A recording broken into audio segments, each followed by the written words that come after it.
Hello and good evening. Welcome back. Today we are going to share about the faithful remnant. And before I read, let's pray. Father Lord, I thank you, I worship you, exalted is your name, magnified is your name. Thank you for this time, even as I'm going to share your word. I pray that you may be with us and you may guide us till the end. In Jesus' name I pray. Amen. The word today is coming from the book of Malachi. Malachi chapter 3, verse 13 to 18. The Bible says, "You have spoken arrogantly against me, says the Lord. Yet you ask, what have we said against you? You have said, it is futile to serve God. What do we gain by carrying out his requirements and going about like mourners before the Lord Almighty? But now we call the arrogant blessed. Certainly evildoers prosper, and even when they put God to test, they get away with it. Then those who feared the Lord talked with each other, and the Lord listened and heard. A scroll of remembrance was written in his presence concerning those who feared the Lord and honored his name. On the day when I act, says the Lord Almighty, they'll be my treasured possession.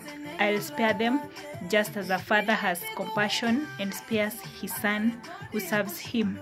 And we'll again see the distinction between the righteous and the wicked, between those who serve God and those who do not." And that's the word of the Lord. Father, thank you for your word. Be with us and guide us even as we are going to expose it. In Jesus' name I pray. Amen. What made me share this word today? I felt that there are times in life when we feel like we are doing the right thing, but no good comes our way. And when we look at those that are doing the wrong thing, their life is very smooth. Everything in their lives goes on well, and we begin asking ourselves why. And sometimes we tend to think that if we also do that wrong, maybe good will come alongside our way. Well, sometimes we feel like, why is God not acting upon those who are doing the wrong? Or even for us who are doing the right, why is God not acting? You realize that those who are doing the wrong things are the ones who are blessed. Those who are doing wrong things are the ones whose lives are going on well. But for them that are doing the right thing, sometimes bad things are following them, their lives day in, day out.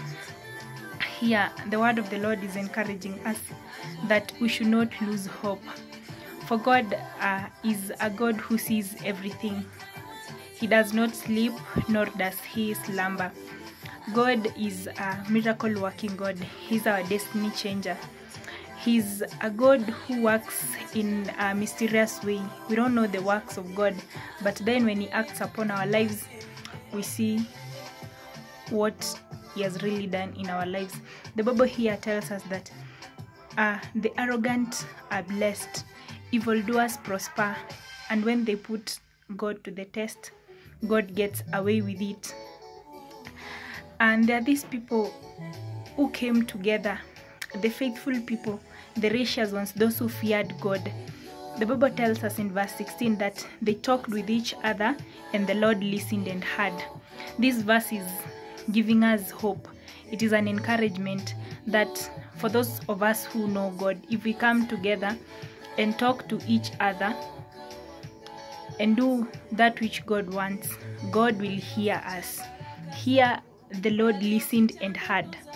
So, God hears if at all we do the right thing. If we come together and speak God, if we come together and do that which pleases God, God will listen and hear us. And a scroll of remembrance was written in his presence concerning those who feared the Lord and honored his name. The Bible tells us that we shall be remembered. For those who fear God, those who do God's will, a scroll of remembrance will be written in his presence.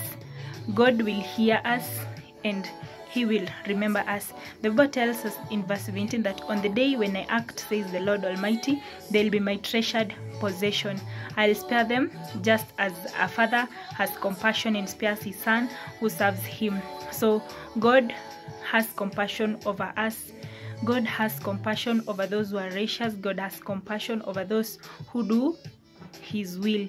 God has compassion just like a father has compassion over his son. God will remember us. We will be his treasured possession on that day when he will act. God tells us that you will again see the distinction between the righteous and the wicked, between those who serve God and those who do not.